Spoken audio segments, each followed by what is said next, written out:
Welcome to History's Greatest Battles, Season 1, Episode 12, The Battle of Hastings, 14th of October, 1066 Modern Era. Norman forces, 2,000 cavalry and 5,000 infantry. English forces, 2,000 Housecarls and 5,500 militia. With his resounding triumph, William the Conqueror secured the English crown as a foreign sovereign, ushering in the dawn of a new era. No longer would the island be shaped by Scandinavian influences. Instead, it was now bound to the sophisticated currents of European civilization. This watershed moment in history marked the last time England would fall to a successful invasion, forever altering the cultural and political landscape of the once isolated isle.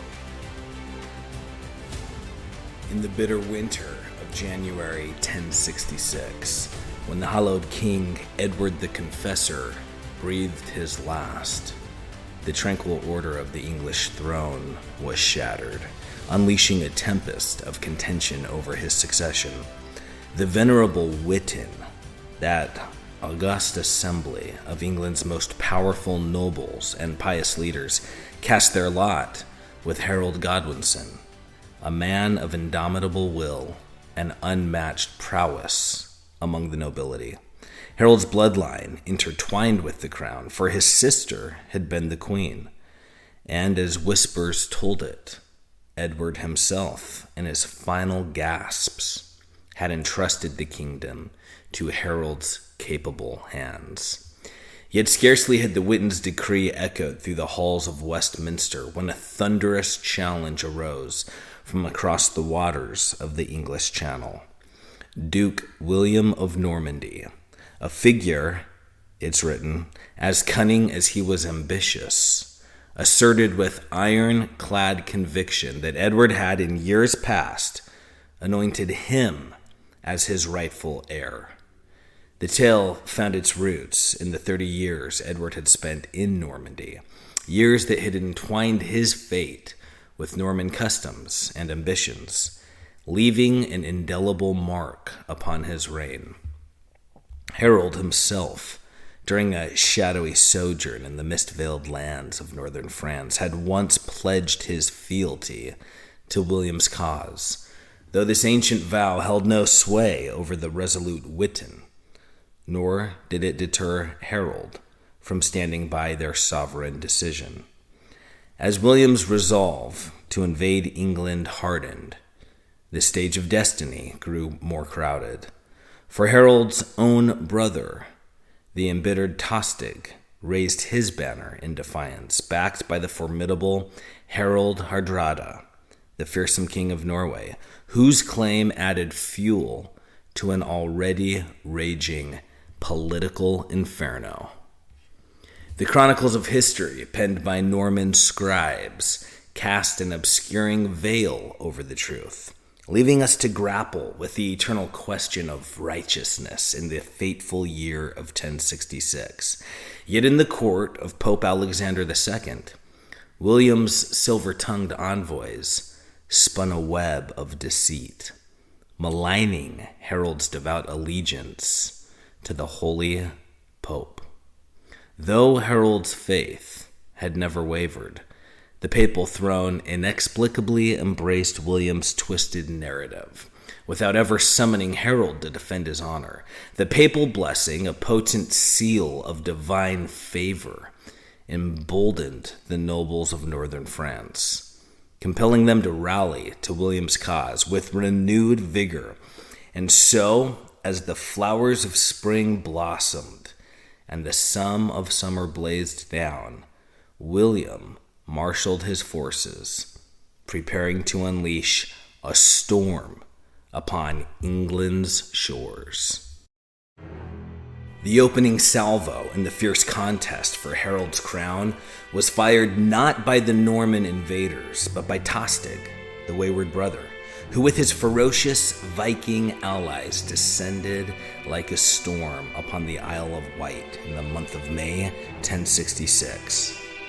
Yet his foray along England's east-central coast in June was swiftly crushed by the stalwart Edwin of Mercia, forcing Tostig to retreat to the rugged highlands of Scotland.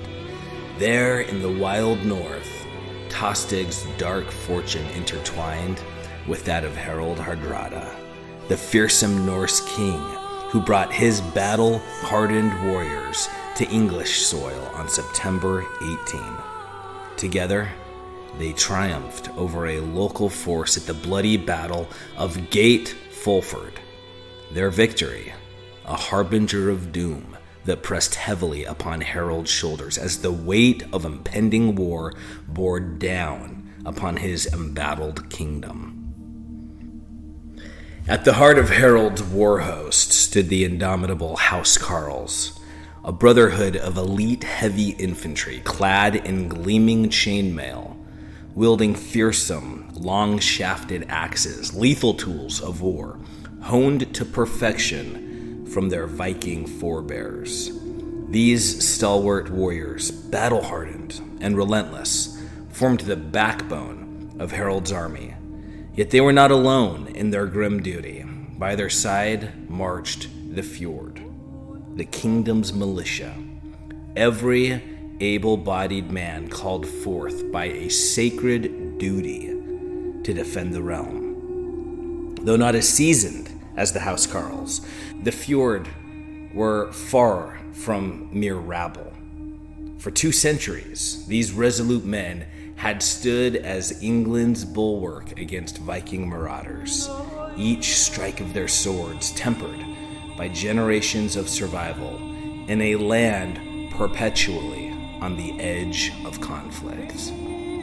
When the ominous tidings reached Harold's ears that William was amassing a formidable host in Normandy, intent on tearing down the crown from his brow, the English king wasted no time. With swift precision, he summoned the Fyrd to arms, stationing them in the south, poised to repel the looming Norman threat. Yet, fate had other designs, for news soon arrived that Tostig and Hardrada had struck in the north. In response, Harold embarked on a Herculean march, covering 200 miles with his army in a mere 5 days, his heart set on confronting the invaders at Stamford Bridge, just northeast of York, on September the 25th. The battle that ensued was nothing short of cataclysmic. Harold's forces fought with a ferocity born of desperation, yet the price of victory was steep. 1,000 of his loyal Housecarls lay dead on the field, their blood staining the soil they had sworn to defend. Unfortunately, there's no record of the number of the Fyrd that lay dead or wounded on the field. Both Tostig and the mighty Harold Hardrada met their doom on that fateful day. In the aftermath, Hardrada's son swore a solemn oath, vowing never again to unleash his fury upon English shores. With the fall of Tostig and Hardrada, the Scandinavian specter that had long haunted England's independence was finally exorcised. But the victory came at a grievous cost. Harold's army, though triumphant, was bled dry of its strength, its soldiers weary, and its ranks diminished. As October dawned, bringing the chilling winds of fate, Harold received dire news. William's forces had made landfall. After long weeks spent praying for favorable winds, the Norman Armada at last crested the horizon and made its fateful arrival on England's south coast. William, ever the strategist, had planned to claim the Isle of Wight as his foothold, but the treacherous winds and clumsy navigation of his fleet thwarted those designs, forcing them to land further east near Pevensey.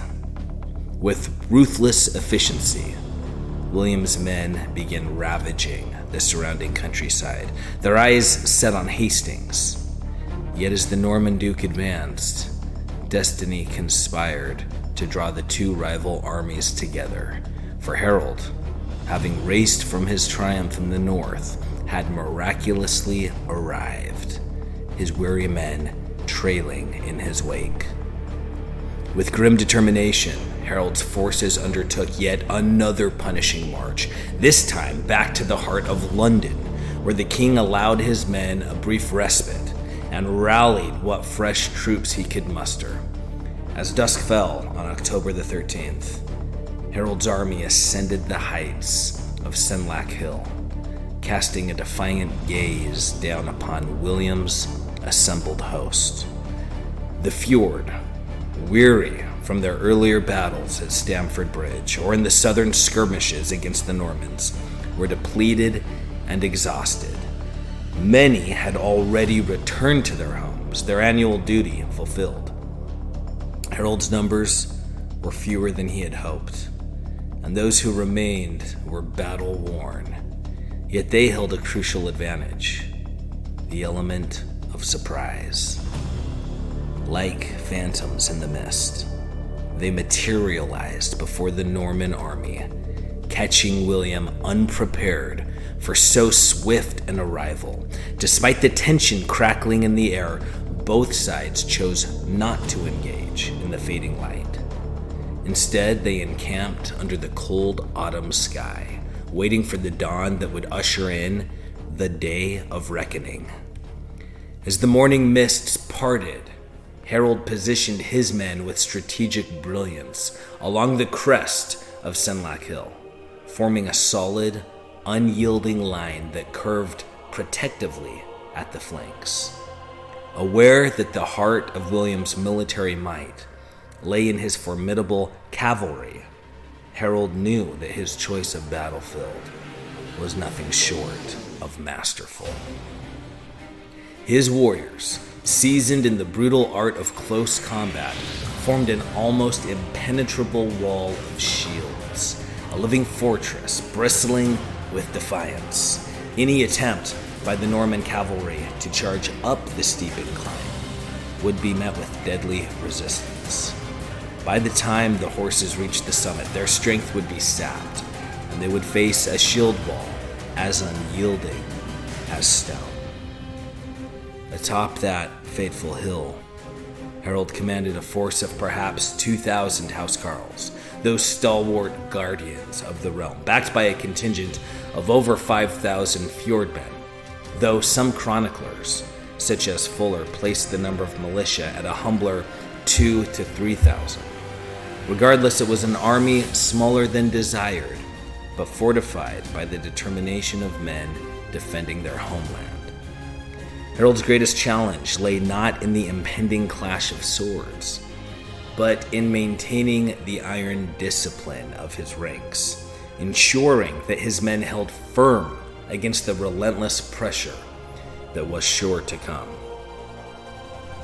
Arrayed against Harold's resolute defenders was a Norman force boasting 2,000 cavalry, warriors of noble blood or considerable wealth, each clad in gleaming helmets and mail. These knights wielded a new and a fearsome advantage: the stirrup, a simple innovation that enabled them to remain firmly mounted as they drove their heavy lances into the heart of the enemy. William's strategy hinged on drawing the English into open ground, where his cavalry could wreak havoc. Conversely, Harold's aim was to anchor his forces atop the hill, rendering the cavalry's power moot. The remainder of William's army, numbering between 3,000 and 5,000 infantrymen, bore arms that mirrored their English counterparts, though they favored the sword over the axe. These foot soldiers, augmented by javelin throwers and supported by archers, formed a diverse and deadly force poised to challenge Harold's dominion.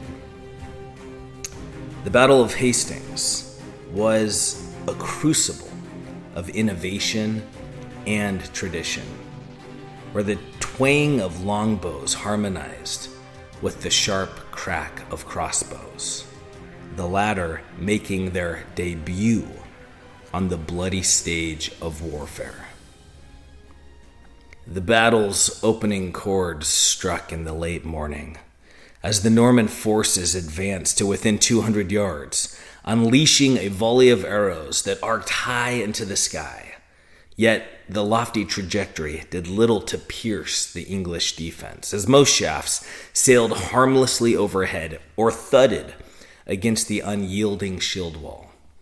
Frustrated by this ineffectiveness, William commanded his infantry to storm the hill. But the ascent proved treacherous, and neither foot soldiers nor cavalry could breach the English stronghold.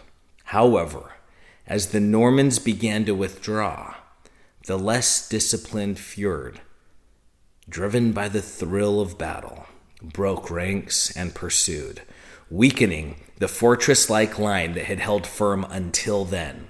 A rumor rippled through the Norman ranks that their leader had fallen, casting a shadow of despair over the invading force. But William, resolute and undaunted, cast off his helmet to reveal his face, rallying his troops with the sight of their living duke. The English militia, who had ventured down the hill in pursuit, found themselves cut off and swiftly annihilated. Regrouping, the English line braced against another Norman assault. Still, Harold's Housecarls held fast, unyielding against the onslaught. In a final, desperate bid, William resorted to cunning. He ordered his men to feign a panicked retreat. This time, the lure proved irresistible to more of the English militia. Whether driven by the hope of a decisive victory or simply weary of enduring punishment without reprisal, they broke formation and chased the fleeing Normans down the slope. As the English militia descended into the open plain, they entered the jaws of William's trap. Seizing the moment, the Norman cavalry wheeled around and thundered back into the fray, their lances leveled with deadly precision. The English, now exposed and disorganized, could not withstand the cavalry's ferocious charge and were mercilessly cut down as their comrades had been before them. Yet amid the chaos, Harold remained unshaken, standing resolute with his finest warriors atop Senlac Hill, the final bulwark against the Norman tide. In a ruthless bid to shatter the English resistance, William summoned his archers once more. Unchallenged by return fire, the Norman bowmen loosed their arrows upon the huddled English, who crouched behind their shields like a turtle withdrawing into its shell. But fate, ever capricious, guided one fateful arrow through a chink in the shield wall, striking Harold in the eye. The English king fell, and with him, the last vestige of hope for his army. Morale crumbled as swiftly as their defenses, and the militia, bereft of their leader, fled in disarray. The exhausted Housecarls fought on with grim determination, but William, sensing victory, hurled his entire force against them. As nightfall descended, the Normans stood triumphant atop Senlac Hill, masters of the blood-soaked battlefield. With the battlefield won, William's army swiftly occupied Hastings, then swept eastward to claim Dover before setting their sights on London. Harold's fall had left the English heartland defenseless, with no formidable force to challenge the invaders. The capital, its people sullen and resentful, reluctantly opened its gates to the Norman Duke, who wasted no time in solidifying his dominion. William compelled the Witan to crown him king, a title he would soon prove he had earned by right of conquest. Reinforcements and supplies flowed from Normandy, bolstering William's grip on the land. Local nobles, once masters of their domains, were forced to swear fealty to their new overlord or be cast aside, replaced by Norman aristocrats who cemented their power by erecting imposing castles across the English landscape. These stone bastions served as both fortresses and symbols of Norman authority as the conquerors imposed their will upon the subjugated populace. Not since the Iron Legions of Rome had England been so thoroughly conquered, and William's dominion soon extended beyond England's borders. Within a few short decades, the Norman yoke stretched across Wales, Scotland, and Ireland as the conqueror's legacy took root. Thus, history would remember him as William the Conqueror, a name echoing with the weight of his unyielding ambition. The Norman conquest wrought a profound transformation upon the very fabric of England. For over 5 centuries since the fall of Rome, the land had languished under Saxon rule, making scant progress compared to the burgeoning realms of continental Europe. But in 1066, the winds of change swept through the British Isles as the feudal system, cultivated in the fertile fields of France since the days of Charlemagne, took root in English soil. This new order, though adapted to the island's unique character, replaced the old fragmented confederation of nobles with a unified kingdom, a nation bound together by a singular vision. Under William's iron hand, England's myriad of Scandinavian and Northern European influences, once at odds with each other, were melded into a cohesive whole. The unity forged in the fires of conquest enabled England to emerge as a true kingdom, with the power to focus on its internal affairs and engage in foreign relations from a centralized, authoritative stance. William ascended to the throne and with a firm hand instituted his own vision of feudalism, reshaping the very structure of English society. Unlike the traditional feudal order, where nobles swore fealty to the king and their vassals to them, creating a web of divided loyalties, William's system centralized power in the hands of the monarch alone. In this New England, only the king could grant lands in exchange for service and loyalty, ensuring that he remained the supreme authority, the sun around which the nation's political universe revolved. The consolidation of power under a single ruler not only solidified William's grip on the kingdom, but also laid the groundwork for the evolution of English governance. Centuries later, when King John attempted to wield absolute power, he was confronted by a defiant nobility that compelled him to sign the Magna Carta, a cornerstone in the development of constitutional monarchy.